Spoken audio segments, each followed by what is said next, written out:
New Year. Happy New Year. Happy New Year. Yay. Awesome. Welcome to Derailed. I'm Jeff Caldwell. I'm Sonora Scott. And this is Del Velasquez. Yes, our special guest today. Thanks for being with us, Del. Thank you for the invitation and the opportunity to say Happy New Year to the community of San Angelo and abroad, everywhere. Of course, yes, Absolutely. Exactly. We did talk very briefly before the show of doing a toast. Yes, we did. So, let's do it. Happy New Year, everyone. Happy New Year. Chin chin. Yeah, we got it. Non-alcoholic beverages, by the way. That's right. Everyone.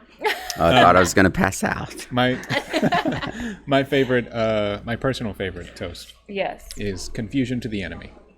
Ooh, that's a good one. So, for the new year. Yeah. Confusion to the enemy. Wow. I know. That's a That's a heavy one, yeah. Jeff. I mean, just in case. Okay. All right. You can never be too prepared, right? That's right. Not that I have any enemies.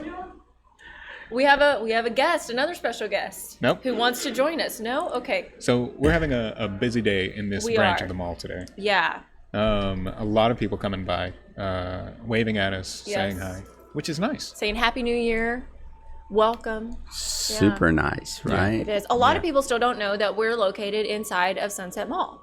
You know, this is our digital bureau, and we do all the webcasts from here, and it's a great way to get, I guess, people to notice us. It you is, know? yeah. Apparently, Dillard's is having a sale, and everyone was lined up at the doors this morning. So we got Yeah. a lot of curious, like, what are y'all doing in there? What are y'all doing? What is that? So, yeah. Yeah. So it's been nice. Yeah. Del, how's your new year been so far? You know, it started off great. I had an opportunity last night to take in the Ace in the Hole Band. Oh. Which is, if you don't know who the Ace in the Hole Band, it is the band that backs up George Strait. Wow. And started with George Strait back Wow. when George Strait was not ju- King George. Yeah. as we know him Way back today. in the day. Right. Yeah, right. way back in the day from San Marcos, Texas. They played last night. Wow. And it was incredible. But you know what was certainly a blessing to me? I mean, the music was just awesome, which was a blessing. But I had a chance to visit with the manager, George Strait's manager. Yeah. And she told me something that I just was beaming with pride. She said, you know, we travel all over the world with King George. And there's no place that we love the most coming to is San Angelo, Texas. Wow. Because y'all are just the friendliest community. And everyone, and they have no idea who we are when we walk into whatever location we go into in San Angelo. And they were just so complimentary of our community. Wow. And they plan on coming back, Yay. hopefully for the rodeo. And Yes. and so it's just neat to hear someone has such a broad travel experience coming into our community and speaking so highly of it. And so, as I said, I was just beaming with pride. And of course, downtown San Angelo was the location. Well, of course. Yeah. Not that you're biased to that location. No, at all. not at all, not at all.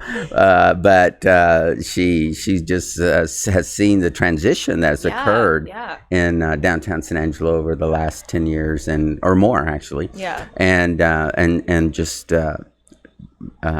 beamed about that too. Her compliments about that. That's great. Yeah. It is. Especially, you know, just knowing what you were saying about her saying, you know, we'll go into a place and people don't know who we are. Because it's not like they carry George Strait around with them. Right. Yeah, exactly. And people in San Angelo just being so kind and generous.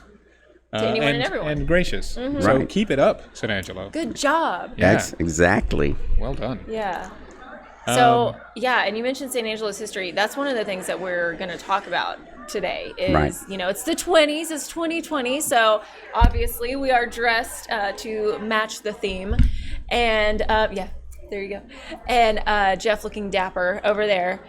But you have some pictures for us. And San Angelo has just been kind of downtown has always been like the bustling place, right? Well, you know, if you go back in history, downtown was the only place that San Angelo knew and existed. It started, as we all know, with Fort Concho, and then the development of the downtown, what we call downtown today, Block 1, which is the corner of Concho to Chadbourne on Concho Street, Block 1. That was the first block in San Angelo back in the late 1800s. And, of course, it started there, and then the development of trade and the agriculture community, which is still very prevalent today, was what our history was founded on. Yeah, exactly. And we're looking at one of these pictures we got from Dale, graciously provided from the West Texas collection. They're at ASU. Thank you, Shannon Storm. Yes, thank you. Thank you, Shannon, for finding all of these. The These West are Texas collection is amazing. Really something else. It if you ever get a is. chance to go by there. Yeah. And just, they're very, very helpful. I was working on a piece and just trying to find pictures of the Blackshear neighborhood before, say, the 50s. And it's very difficult to come by. Yeah. They did find a few small pictures, but they're the people to go to if you need to find something related to historical San Angelo. And if they don't have it, it probably doesn't exist. Because they have quite a collection. They do. There. It's also, it's just sort of a really fancy little space. Yeah. It really is. Just nice bookshelves. Yes. Tables. No, they have great research people who do research there for us. And they also help us with the collection aspect of people bringing in photographs and artifacts that have been or are part of our history. So, you can't beat that. No. Exactly. No. So it looks like what you have, so as soon as I can find the button, is, of course, the Cactus Hotel. Right. The Cactus Hotel was built in the 20s. And that hotel was actually built with the concept of Conrad Hilton or the Hilton Hotels coming to San Angelo. Unfortunately, Mr. Hilton did not take up on the project, and it became the Cactus Hotel and ran under that flag, if you will. We call them flags today. I don't know what they called them in the 20s. I wasn't around, but something similar. It was. So it became a center hub for not only being a hotel, but it was a restaurant. It had retail spaces down on the first floor and above, and so it certainly was a catalyst in the downtown development, no doubt about it. And such a historic building, even today. The preservation work that's been done there in the lobby and in the mezzanine is just awesome. I was about to say there's still a restaurant down there. There's still the retail places. So it's San Angelo, I think, does a great job with keeping with our history. There's some modernization, of course, a modern take on it, but really, like the buildings, everything's well preserved. Right. And I'm going to start off by saying this. In 2005.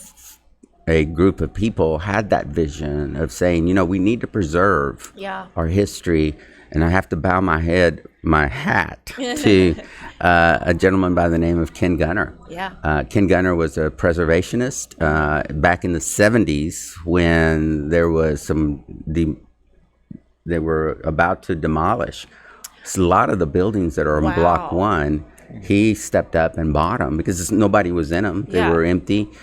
He bought all those buildings and started the preservation work, which is what we know as today. They're between, again, Block 1 between Oaks and South Chadbourne. I don't know if y'all know that, but I don't know. I think he bought like 7 buildings that are there today. I didn't know it was that many. So they were about to be demolished, just wiped out. Yes, and they'd already the parking lot that sits next to Miss Hattie's, between Miss Hattie's and Sassy Fox, if y'all know that area, there was a building there. Yeah. And it was demolished, and that's what my understanding was, that's what inspired him to say, wait a minute, stop, Yeah.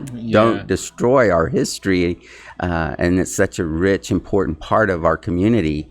And so that he stopped it right there, and saved those other buildings that were scheduled to be demolished. And now, especially, you can't drive down there without, like, oh man, I can't find a parking spot. It's so crowded, and it's such a huge part of our economy now, our entertainment, our everything. Retail, which is dying on the vine. I hate to say that, but the internet has taken over in that space. But there are a lot of businesses that have come into downtown over the last few years that are internet proof. Yeah. You cannot buy a gym on internet. You can't go work out on the internet. Yeah. So we've had a plethora of new gyms that have moved into the downtown area. Also, beauty salons. I was about to say the beauty bars. There's A-Rock, there's AR Beauty Bar. Right. That's amazing. Yeah, and Alamode, and there's others that are scattered throughout downtown. Those are not places that you can get on the internet, you can't get a haircut on the internet. Right, Absolutely right. can't, no. But so that transformation of what's going on continues. But you wanted to talk about the 20s. Yes. And the 20s were the roaring 20s, right? They were. And so Give a little thing out here. Right. One of the most major I guess financial, economic impacting was the Santa Rita whale. Yeah. The oil and gas industry. Absolutely. Which is still today so critical to Texas and certainly to West Texas. Though we're not in the hub of it because Odessa, Midland are really at that, or the pinnacle of the gas industry. And but San Angelo is certainly on the periphery, and we benefit very much from that industry. When that industry is going well, San Angelo does well. Yeah, right, exactly. And so that happened in the 20s. I mean, that find was so key and instrumental. And a lot of our buildings that you see downtown, and you were talking about preservation. That are still up today were built in the 20s. Right. A lot of the construction of the buildings were in the 20s, and so and they were filled with offices of attorneys and landmen and oil companies that were there or here because of the oil and gas industry, and so. It had such an important role in our development. Again, the 20s was very catalyst to that. I did a little bit of research on when San Angelo expanded. And I was looking at pictures of old maps of San Angelo. And you've got maps from like the early 20s, and of course, the eastern part of San Angelo, from downtown towards the east, there were fully fledged neighborhoods. Right. As you went north from there, of course, towards Lakeview, that all existed. But Sonora and I were talking about this on our morning show. Western San Angelo didn't really. No. Nothing was there. No. Nothing. But after the 20s. Right. Everything just spread right from the east to the west. Right. The neighborhood where I grew up, which I think is still called San Angelo Heights, that started existing. Right. But it's really interesting that what you're saying, that oil explosion in the 1920s led to that expansion. Exactly. Yeah, no, exactly. And, I wanted to touch base on something you just said, on the eastern side of downtown. Yeah. There are some historic, beautiful homes that were built back in that era of time. Unfortunately, they haven't been maintained or kept up. But that was the place to live, you know, in that era of time. And our population was about 10,000 during that time, and of course we continue to grow and steadily have grown over the years. I think our fastest growing years have probably been this last decade, in terms of our population. But it's the west part of town didn't exist. And today, a lot of our historic registered homes that are in the National Registry are in the west side, or which starts the beginning of the west part of downtown San Angelo. Yeah, and I mean, we're just talking about history. San Angelo is just rich with history. We're a Main Street city designated. We became a Main Street. That's where I was kind of going to go with. You know, we became a Main Street city. I started to say there was a group of people who said we've got to protect our history, our preservation. I mentioned Kent Gunner with his vision that brought and saved a lot of our historic buildings on Block 1. But then move forward to 2005, we became a Main Street city because individuals said we've got to protect our history. And you know, you can't find these buildings anywhere in the world. Literally, you cannot find them anywhere in the world. And one of the things that I talk about sometimes when I'm out speaking to organizations about downtown San Angelo is, you know, you could blindfold someone and take them out to the west side of San Angelo, where we're at, and say, tell me where you're at. And you could be anywhere, because a lot of the retail, a lot of the highway or the streets are very typical of any city in the United States. But you're in downtown, there's no definite, it's so definite that you're in San Angelo, Texas, because if you know our history or you know our buildings, and another asset that we have is the river, you know, downtown. I was with some friends that were visiting from Midland, and they grew up here, but you know, we were talking about what makes San Angelo so distinctively different, and that's certainly a big asset, the riverfront, which it really is, which has also exploded in the past 10 years with Art in Uncommon Places. They're just putting all kinds of stuff, and then of course the city doing all their, like, the landscaping and the trails, trails and running trails. It's just it's amazing. It makes me wonder what you know, the folks who lived here in the 20s, if they like came back, you know, if we could get them here, what they would think. I mean, oh my gosh, they would be proud. Yeah, no kidding. I mean, I'm not very good at percentages, but to go from 10,000 to 100,000. So much bigger. That's a fair amount. You know, just a little bit. Wow. Well, okay, so I know we're talking about the 20s, but I want to know, and I'm sure everybody else wants to know, what's coming, what's new for downtown for 2020? Right. Well, we continue to pursue getting the housing that has actually downtown living, I should say, has been just a critical goal of ours since I can remember. I moved back to San Angelo in 2007. And took on the responsibility of becoming the executive director for downtown San Angelo. And back then, our goal was, let's try to fill these buildings up. Because there was a lot of empty buildings. There was only 3 places that were open after 5 o'clock in downtown during that in 2007. And today we've got a lot more. We probably have 20 to 25 businesses that are open after 5 o'clock, and there's just traffic downtown all the time now. And as we were able to succeed in increasing occupancy of buildings, our goal then turned to creating downtown living. And it is such a difficult hump for us to basically the cost to rehab a building, especially some of our high-rise buildings, because of the era that they were built in, the 20s.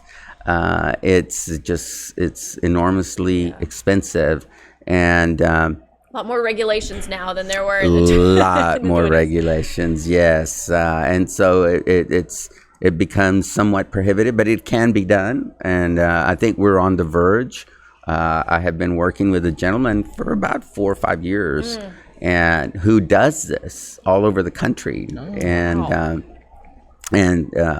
we've been in conversation. In fact, I got an email from him yesterday, Hey. and he's still very interested in downtown development or downtown living development.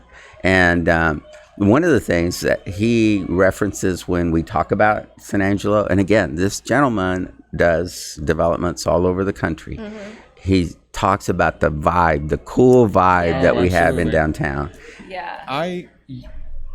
Several months ago, I was shooting a coffee with Cop, which happens at the Cactus Hotel, Yeah. Right. Once a month, every couple of months, Yeah, every so often. every few months. And two gentlemen, I think they were from Houston, came in, and they said they were doing a survey of the possibility for downtown living in San Angelo. They were looking at the buildings that we had, and I talked with them really briefly about that sort of style of walkable, Yeah. your amenities and the places where you go out at night, the places where you go out to eat. I'm going to toast to that. Yeah, Yes. we were talking about how it's very different than what sort of drivable cities Yeah. expect. Yeah. And when you live in sort of a concentrated downtown area, you can just do Walk everything everywhere. on foot, or just Yeah. sort of go outside and enjoy Yeah. what your city has to offer. Like literally right outside. Yeah, Yeah. and they did say, there are several buildings here where that could be a possibility. No, there are. Yeah. There are. And one of my experiences, personal experiences, I got to live in New York City. And when you live in New York City, when you live in New York City, you know exactly what I'm talking about. You can Absolutely. walk to everything. Yeah. Everything is within walking distance. And if not, there's, transportation to get you there, but public transportation, the subway predominantly. Right. But what it does for a community is you start having businesses drawn to the downtown district, Yeah. because they provide the services that people need when they live downtown. Right. It's just an increase. This is a little bit of an interesting story, I believe. You'll find it. I get to go to conferences and listen to other cities in Texas and what they're doing as part of the Main Street program, which we still haven't really fleshed that out, but we were started to. Dallas, the city of Dallas, was also about the same time in the 2007, 2008 timeframe, was looking at how can we increase downtown living in downtown Dallas. And, of course, they've got all the money in the world. It's a huge city, millions of people living there. And they didn't have downtown living. And so one of the biggest dilemmas was as to why people didn't want to live in downtown Dallas was there wasn't a grocery store downtown. Exactly. They couldn't get groceries. They'd have to travel somewhere far to get groceries to live downtown. Defeats the purpose if you want everything right there. Right. And so the city of Dallas made a decision to subsidize a grocery store to be built in downtown. And it cost them about $2 million a year to subsidize this grocery store to be built. Now that problem has been resolved, and it's paid dividends in the long run. That investment got a return on it. The city did. It got its money back, and plus, and it's still going to, because it's going to be forever. As long as the city of Dallas exists, the funds are going to be there. The property taxes, the people living downtown, all the ad valorem taxes that they pay are still going to be profitable to the city of Dallas. So, we can get the same kind of return on our investment should we be able to get this downtown living project going. That's well, you touched on property taxes, and that's another benefit of things like more smaller businesses, places where the property owners are renting. Yeah. That's another. I remember Mayor Gunter was talking to a group about property taxes in San Angelo. Right. And they were talking specifically about downtown. Right. And some of the major property owners of downtown are nonprofits. Yeah. Yes. So there's zero tax revenue coming. That's correct. From those. Right. That's correct.